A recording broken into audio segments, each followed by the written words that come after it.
Dia 3. O que dirige a sua vida? O homem sem propósitos é como um barco sem leme, um vira-lata, um nada, um ninguém. A vida de todo indivíduo é dirigida por algo. A maioria dos dicionários define o verbo dirigir como guiar, controlar, direcionar. Se você está dirigindo um carro, batendo um prego ou chutando uma bola, estará naquele momento guiando, controlando e direcionando. Que força motriz dirige a sua vida? Nesse exato momento, é possível que um problema, uma urgência ou o fim de um prazo determinado estejam dirigindo você. É possível que uma lembrança dolorosa, um temor ou uma crença inconsciente também estejam dirigindo. Centenas de circunstâncias, valores e emoções podem dirigir a sua vida.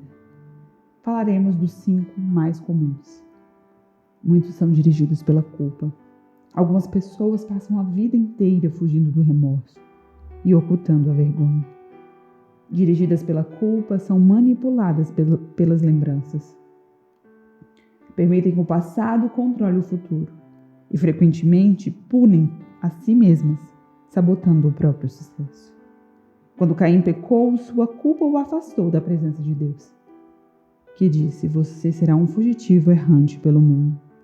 Esse quadro descreve a maioria das pessoas hoje em dia. Andar pela vida, sem propósito. Somos produtos do nosso passado, mas não precisamos ser prisioneiros dele. O propósito de Deus não é restringido por nosso passado. Ele tornou um assassino chamado Moisés num grande líder, um covarde chamado Gideão um corajoso herói. Ele também pode fazer coisas maravilhosas com o restante da sua vida. Deus é especialista em dar às pessoas um novo recomeço. A Bíblia diz em Salmos capítulo 32, verso 1, que é feliz o homem que tem as suas desobediências perdoadas e os seus pecados cobertos. Em segundo lugar, temos que muitos são dirigidos pelo ressentimento e pela raiva. Algumas pessoas apegam-se a mágoas e jamais superam-as.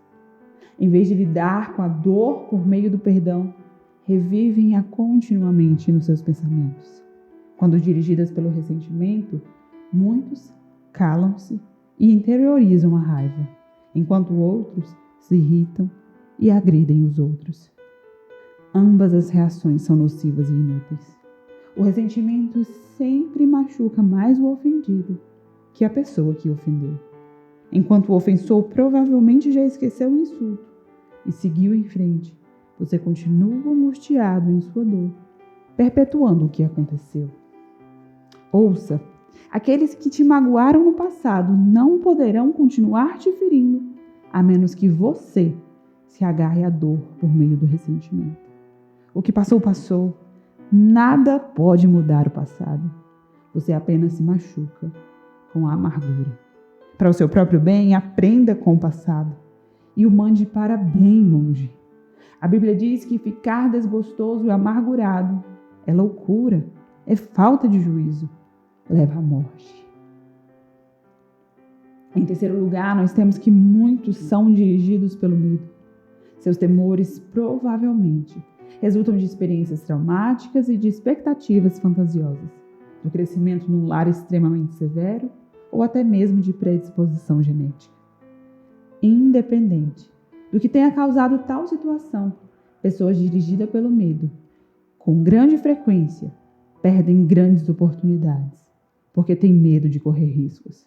Em vez disso, comportam-se de maneira cautelosa e evitam arriscar-se. O medo é o encarceramento voluntário. Ele te impedirá de se tornar o que Deus pretende que você seja. Você deve agir contra isso, com as armas da fé e do amor. A Bíblia diz: no amor não há espaço para o medo. O amor amadurecido expulsa o medo.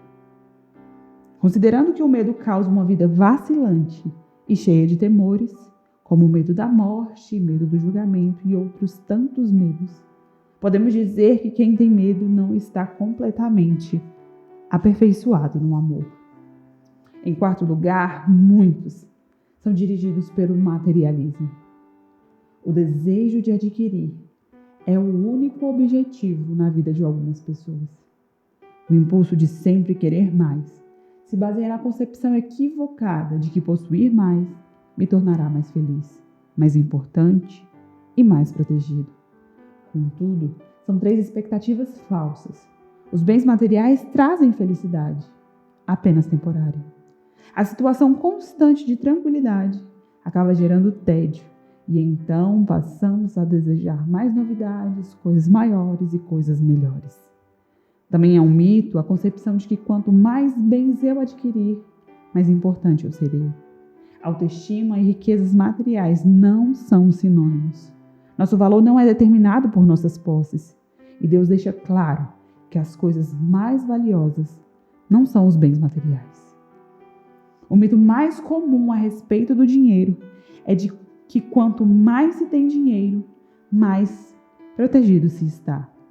Isso não é verdade. Riquezas podem ser perdidas num piscar de olhos, por uma quantidade considerável de fatores que fogem do nosso controle. A verdadeira segurança só pode ser encontrada naquilo que jamais poderá ser tomado de você: seu relacionamento com Deus. Em quinto lugar, muitos são dirigidos pela necessidade de aprovação. Algumas pessoas permitem que expectativas alheias de pais, cônjuges, filhos, professores ou amigos controlem sua vida. Muitos adultos ainda tentam agradar aos pais, ganhando sua aprovação, pais que às vezes nunca estão satisfeitos. Outros são dirigidos pela pressão social do grupo a qual pertencem, sempre preocupados com o que os outros podem pensar ou dizer. Infelizmente, os que seguem a multidão quase sempre acabam perdidos nela. Não conheço todas as chaves do sucesso, mas uma chave para o fracasso é tentar satisfazer a todos. Ser controlado pela opinião dos outros é uma forma segura de jamais atingir os propósitos de Deus para a sua vida. Jesus disse em Mateus, capítulo 6, verso 24, que ninguém pode servir a 2 senhores. Outras influências ainda podem dirigir sua vida, mas todas elas levam ao mesmo impasse: potencial não aproveitado, estresse desnecessário e uma vida não realizada. Essa jornada dos 40 dias mostrará como ter uma vida dirigida por propósitos, uma vida guiada, uma vida controlada e direcionada pelos propósitos de Deus. Nada é mais importante do que conhecer os propósitos de Deus para a sua vida. E nada pode compensar o prejuízo de não os conhecer. Nem o sucesso, nem a riqueza, nem a fama, nem os prazeres. Sem um propósito, a vida não passa de um movimento sem sentido, uma atividade sem direção, uma série de acontecimentos sem motivo. Sem um propósito, a vida é banal, mesquinha e inútil. Agora nós vamos para as vantagens de uma vida dirigida por propósitos. As 5 grandes vantagens em se viver uma vida com propósitos. Primeiro, conhecer o propósito de sua vida faz com que ela tenha sentido.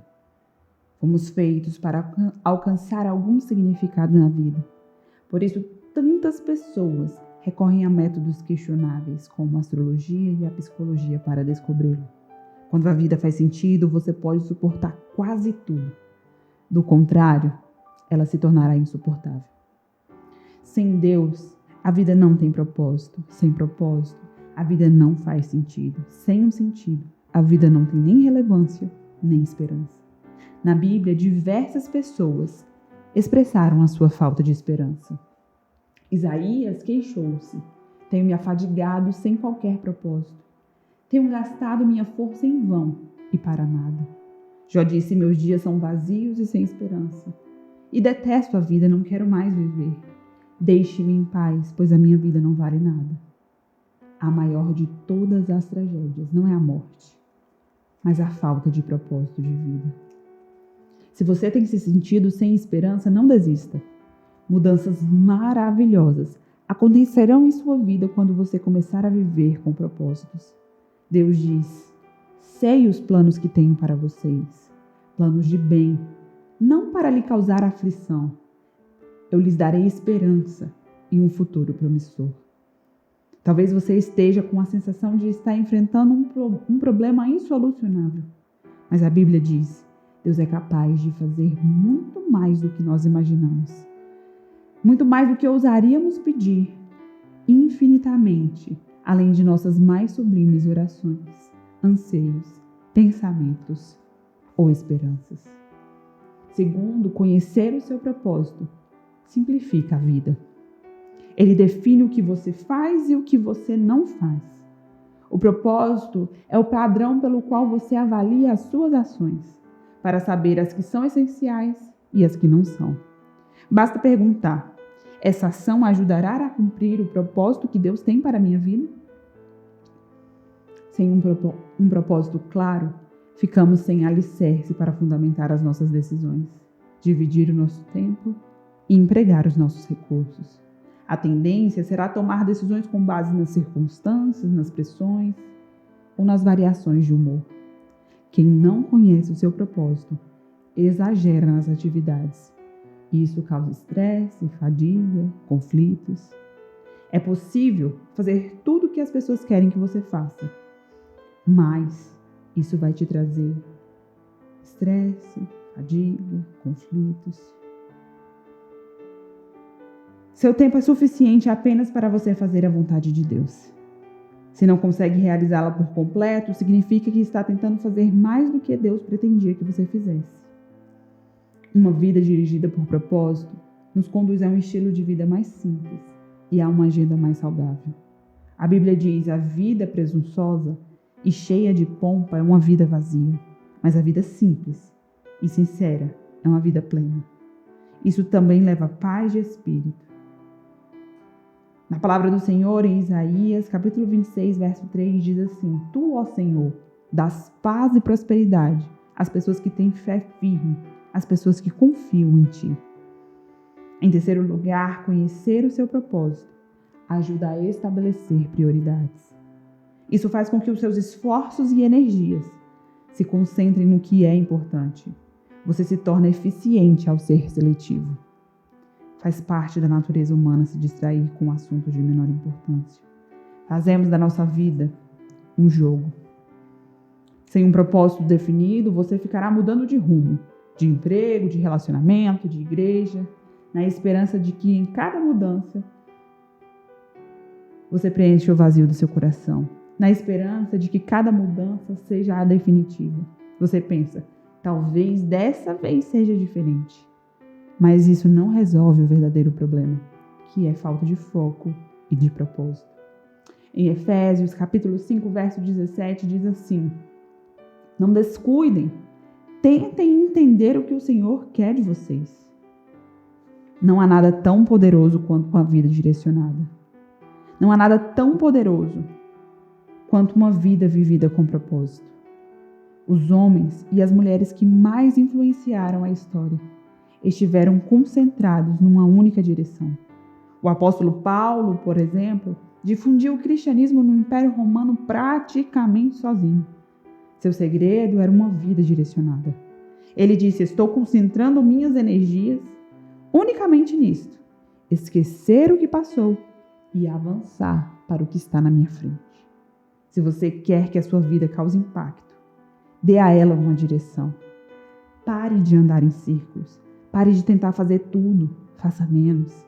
Elimine até mesmo as boas atividades, concentrando-se apenas no que for mais importante. Jamais confunda atividade com produtividade. Você pode estar ocupado sem ter um propósito. Mas para quê? Paulo disse: assim, os interessados em tudo que Deus tem para nós devem se manter focados no alvo. Em quarto lugar, conhecer o propósito traz motivação. O propósito sempre produz entusiasmo. Não há nada mais estimulante do que um propósito claro. No entanto, a paixão se esvai quando falta propósito. Até mesmo levantar da cama se torna um fardo. Normalmente, é o trabalho sem sentido que nos esgota, consome a nossa força, rouba o nosso prazer, e não o excesso de trabalho. A verdadeira alegria da vida é ser usado para um propósito reconhecido por você mesmo como grandioso. Ser uma força da natureza, em vez de ser um amontoado inconstante e egoísta de ressentimentos e lamentações, sempre reclamando que o mundo não se esforça para te tornar feliz. Em quinto lugar, conhecer o seu propósito irá te preparar para a eternidade. Muita gente passa a vida tentando criar um legado. Tais pessoas querem ser lembradas depois que partirem. Entretanto, o que em última análise mais importa não é o que os outros dizem sobre sua vida, mas o que Deus diz. O que as pessoas não percebem é que todas as realizações acabam sendo superadas. Recordes são quebrados, reputações não subsistem e homenagens são esquecidas. Viver para criar um legado é um objetivo sem perspectiva. Uma utilização mais sábia do tempo é construir um legado eterno. Você não foi posto neste mundo para ser lembrado. Você foi colocado aqui a fim de se preparar para a eternidade. Chegará o dia em que você estará diante de Deus e Ele fará uma auditoria na sua vida, um exame final, antes que você ingresse na eternidade.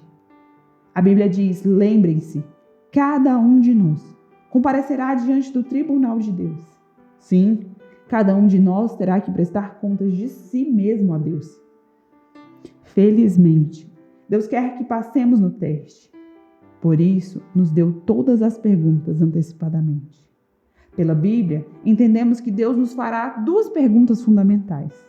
A primeira: o que você fez com meu filho Jesus Cristo? Deus não irá te perguntar sobre a sua formação religiosa ou sobre a sua visão doutrinária. O único ponto importante será: você aceitou o que Jesus fez por você? Aprendeu a amá-lo e a confiar nele? Jesus disse: eu sou o caminho, a verdade e a vida. Ninguém vem ao Pai a não ser por mim. Segunda pergunta será: o que você fez com o que eu te dei? Isto é, o que você fez com sua vida, dádivas, talentos, oportunidades, energia, relacionamentos, recursos, enfim. O que você fez com tudo que Deus deu a você? Gastou com você mesmo ou fez o uso deles para os propósitos que Deus tinha para você? Prepará-lo para responder essas duas perguntas é o objetivo desse propósito. A primeira determinará onde você passará a eternidade. A segunda determinará o que você fará na eternidade. Se você quer que a sua vida cause impacto, dê a ela uma direção.